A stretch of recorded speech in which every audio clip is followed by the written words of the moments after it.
Did you know the Bible actually has a diet? It tells you what to eat, what not to eat, what's good for you, what's not good for you. It exists. Now, before I dive into this, I'm not going to get on to anybody or say that you're sinning if you eat something that is on the unclean list, because I don't believe that's true.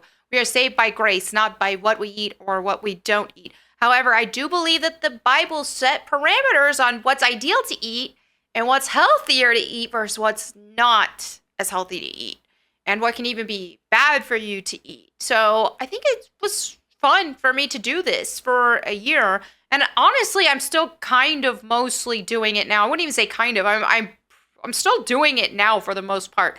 So let me go ahead and dive in and just talk about it. Now, if you want to do your own research on this, you can look at Leviticus chapter 11, which really details everything specifically, so you don't have to take my word for it.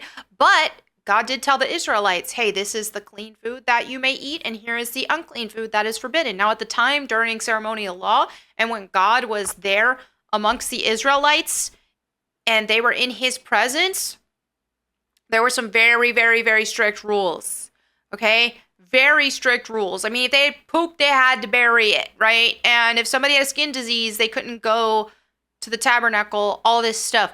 So there were a lot of strict rules because God is perfect, God is holy, and if they were to show up there at the tabernacle unclean, they would die, right? So I'm not saying absolutely everything doesn't mean, like I said, you're not sinning if you eat an unclean animal, but God forbade these from the Israelites when they were in his presence because these are unclean. God didn't make these for consumption, even though we do consume them at times, but that is their intended purpose.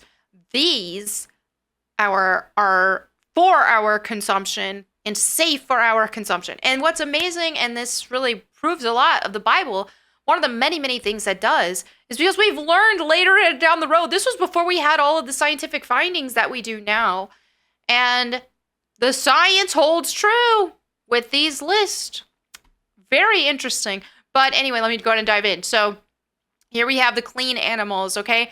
These are animals that chew cud and have split hooves. So it's not or. It's not if an animal chews cud but it doesn't have split hooves, then it's still unclean.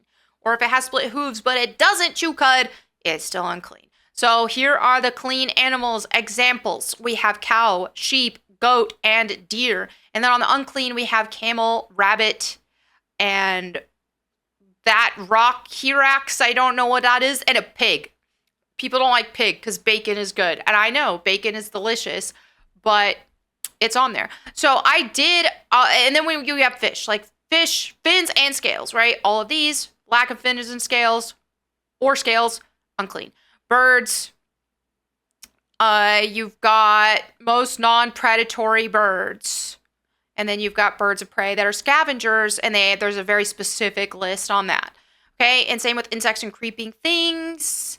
Okay, and then you have these unclean ones, right? So I did this. Now, I did this when I was like really neck deep in the carnivore diet. So I did not only this, but I did the carnivore version, which meant I ate no plants. I was just doing animal-based products, and I was doing the biblically clean foods. And honestly, I felt amazing when I did that. Granted, I would say out of that year, there were a few times where I would say just a small handful. Like probably I could count on one hand how many times I slipped up. One time by accident. But it's just like, oh, here's a beef jerky, and didn't know that had pork in it, for example. But yeah, for the most part, and I felt great. I felt fantastic. And then when I ate pork again after that for the first time, I had some pork rinds and I felt nauseous. It actually took a bit for me to be comfortable eating pork again or any sort of these scavenger animals. So, but it's funny because then, you know, I even made a video talking about getting off of carnivore diet, all that. Because, I mean, the Bible doesn't say to do carnivore, right? It doesn't say you can't do carnivore, but the Bible doesn't specifically say to do carnivore. The Bible talks about eating honey and how that's good for you. The Bible talks about bread and fruit and so on and so forth. So the Bible doesn't particularly advocate for a plant-based or carnivore diet either. It's like, hey, here's a balance of things, which I just realized this fish has hooves. Just don't pay attention to the pictures. So anyway, I felt great. And ever since I did that years ago, I've mostly carried that over. I got to a point where I was like, look, I'm not going to make myself never eat anything off the unclean list, but consciously I'm going to mostly not. And that did carry over because even now, I'd say the times I slip up, it's usually seafood because I love shrimp and I also like oysters, smoked oysters specifically. But the smoked oyster prices are just stupid. I want to say I saw how much, like $8 a can or something. Maybe I'm exaggerating. I don't remember, but I was like, what? That just seems stupid. Like, why is that? It's like, nah, I don't need it that much. So even now, I'm not doing carnivore, and I'm not claiming that my nutrition is like the peak of health because I made that video talking about carnivore and how I have adjusted things and I have my little protein treats and stuff now, and I don't do strict carnivore anymore. I allow myself Quest chips, and on weekends even I will eat biscuits and gravy. Like I don't even care because when I got super focused on everything having to be just only animal-based products and all that, like I said in my video, that just it was too much. I'm trying to live a little right now. So again, I'm not claiming my nutrition is absolutely perfect, and a lot of people don't like the processed stuff that I do eat, and that's fine. They don't have to like it. But this has been a nice balance for me. I have been enjoying it. But yeah, so now I still don't like to eat a lot of plants, not gonna lie. I'm eating a little avocado now, but for the most part I am eating very little in the plant department. But yeah, I still mostly do the clean foods on my day-to-day. Chicken. I eat a lot of chicken lately. Chicken, avocado, cottage cheese, and Quest chips, protein bars. I know. But in terms of I haven't had bacon in a long time. My husband likes bacon, so I make it for him whenever he wants, but I don't really eat much of it anymore, hardly. And I haven't had shrimp in a long time. So honestly, I haven't had any unclean foods in a while. Which is fine, but I feel good. And that's the thing is I do feel like the Bible is actually really true on this stuff because when I do go ahead and have some bacon or I do go ahead and have some shrimp or something, I don't know, I just feel kind of ick. I just feel kind of a little bit ick. So I don't think they're ideal, but I also am not going to give anybody a hard time for eating any of these things. But I thought it was interesting. And as somebody who loves Jesus and loves his word very much, this is something that I found fascinating, and I wanted to share my experience with you guys.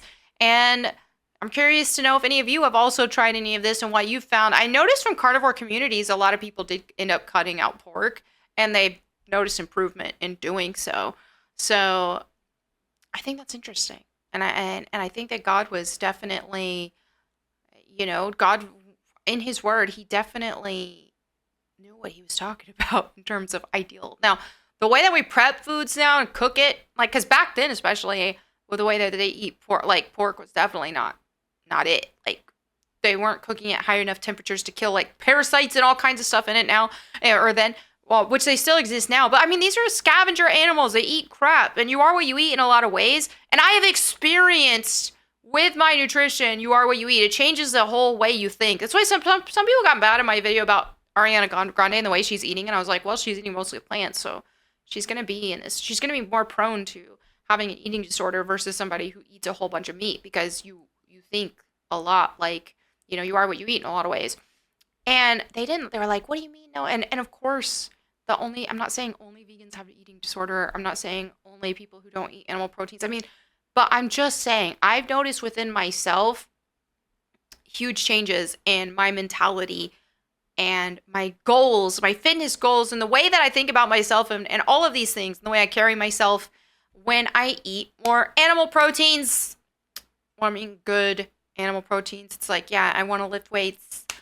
I want to be healthy and strong, and I'm happier. I'm less depressed. I haven't had a depression episode since I've been back on track from eating healthier foods and been at the gym and all that stuff.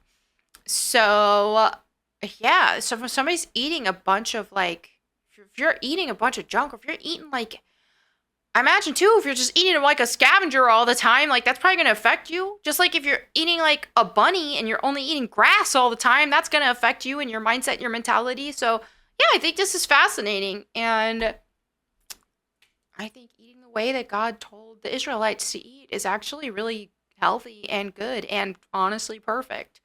Actually perfect. So, there you have it for my my experiences and my opinions. Let me know what you guys think in the comments below. Thank you so much for hanging out with me today. I'll catch you next time. Bye.